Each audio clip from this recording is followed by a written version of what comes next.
All right. Well, here is podcast number 2 of the podcast series for the Jason Farley's Substack podcast. And it is, we're talking about being religious, not spiritual. So we talked last time about how this idea that you can be spiritual and not religious is a Gnostic error.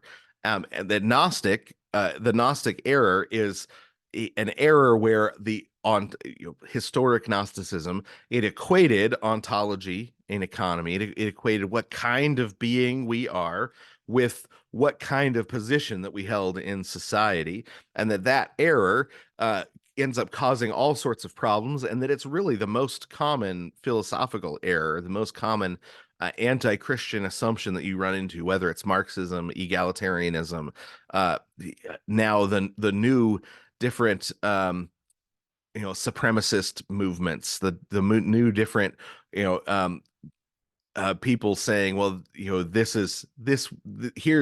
is the superior humans and they're in charge because they're more human. You're starting to see that rise up, and I think we're going to see more and more of it as time goes along. Um but the opposite of a Gnostic religion is a historic religion. So we talked about how Gnosticism teaches that matter is a prison, that history is an illusion, and that institutions are suspect. Well, historic religions teach that matter is good, that history is good, and that institutions are good. Right now, it doesn't mean that matter can't be misused or that we can do things that cause problems within history, or that institutions can't go bad, but that the things as things are good things. So, as C.S. Lewis said, God must like matter. He made a lot of it, right? He made a lot of it. Well, and we can see we're going to look through these three things and see that matter is good, that we were saved by Jesus taking on flesh, and that we're saved then in back into our flesh. We're also going to see that Jesus saved us in history by acting in history, and that we are saved as creatures back into history, and that we're saved by Jesus fulfilling the institutional requirements that God arranged. And then also we're saved back into the institutions of church, of family, and into the institution of the civic realm. That all of those things are good things that God takes us by that God steps into in order to save us, and then He brings us.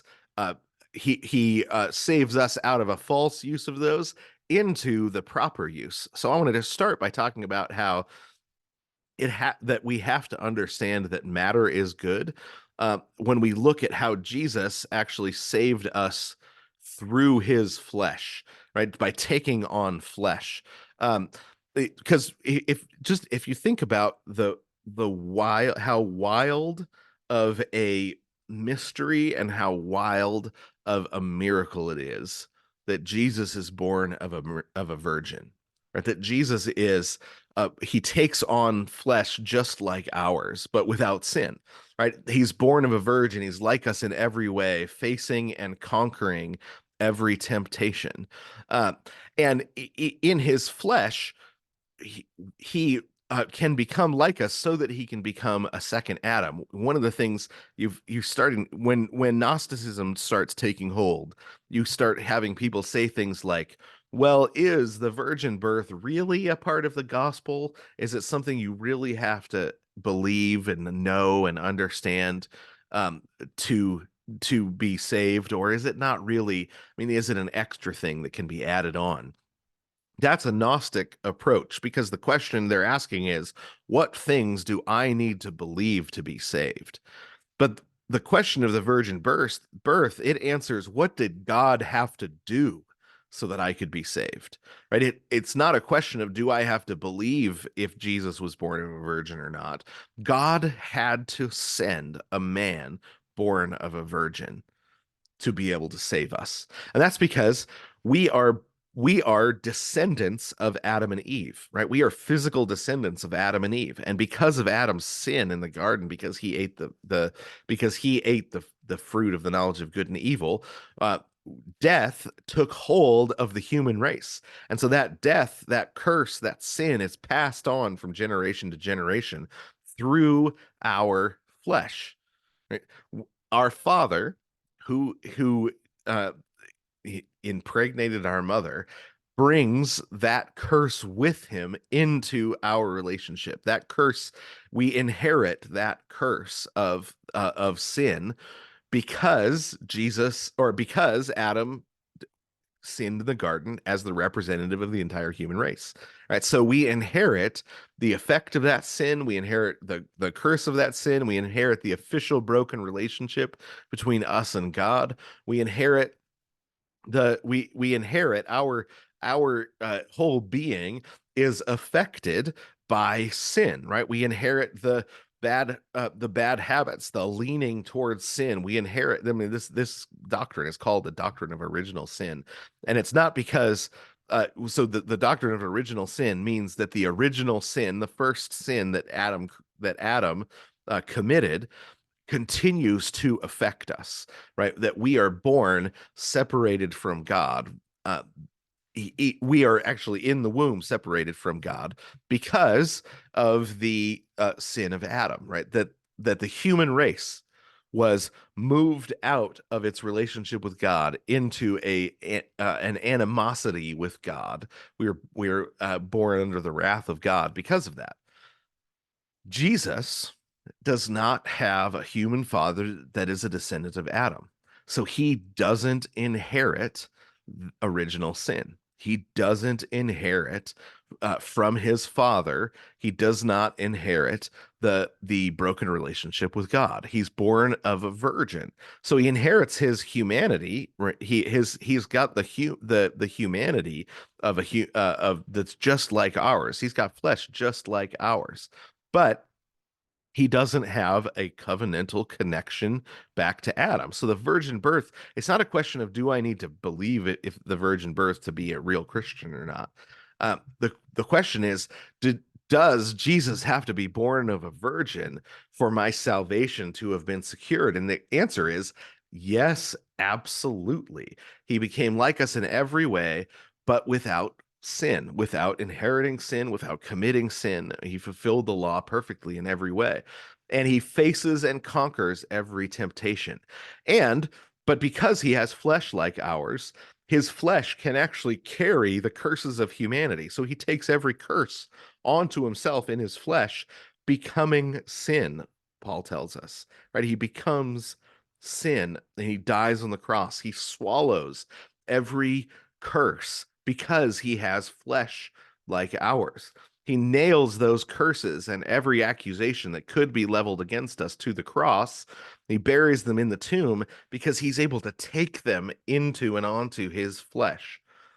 And so when he's baptized, when he becomes the rightful representative of all of his people, when he is the King of Kings, when he becomes the king, when he's anointed king, right? He becomes the true representative, and just like Adam was, right? Adam was an Adam, right? He was a representative, because Jesus would eventually come, and he was created to reflect Jesus.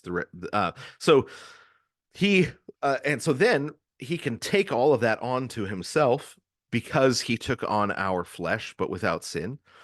And then he could nail it to the cross. He could bury it in the tomb. And then when he comes bodily back from the grave,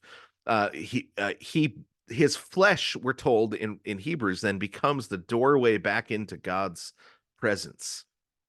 His death tore the veil in the temple because his flesh was torn for us, right? That, remember the veil in the temple, the veil that had the cherubim sewn onto it, the thing that was keeping us at a distance from God, that was keeping even the priests at a distance from God, was obviously a reminder back to the Garden of Eden, right? Where when we were kicked out of the Garden of Eden, our humanity, our flesh was sent away from God's presence. We couldn't be in God's presence anymore, and the gate of the Garden of Eden was then guarded by cherubim.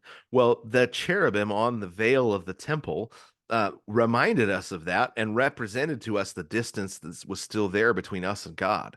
Well, when Jesus, as fully God and fully man, dies on the cross, when he takes all of our curses onto himself, when he becomes sin for us, he swallows all of those curses. One of those curses is our distance from God. One of those curses is that we are kicked out of the garden. Well, he takes that distance onto himself by dying, right? He also takes the curse of the thorns and thistles onto himself. And he wears the crown of thorns. He takes the curse of our shame onto himself because he's crucified naked, right? He takes the curse of death onto himself because he breathes his last and he dies, right? But he does all of that. It takes every curse onto himself. He's separated from the Father. He says, my God, why have you forsaken me? Eli, Eli, lama sabachthani. Why have he takes on that distance between us and the Father onto himself, and then he kills every one of those curses, right? He is the great curse breaker that destroys every one of those curses. He does that in his flesh, and he couldn't do it without taking on flesh, right? Because every one of those curses, it comes down to us through our flesh, right? But he does that then so that our flesh can be restored, right? So then we can actually live in our flesh in the way that God intended. And that's what we're going to talk about at the next podcast, which that we're actually saved back into our flesh, back into the right use of our flesh because Jesus took on flesh.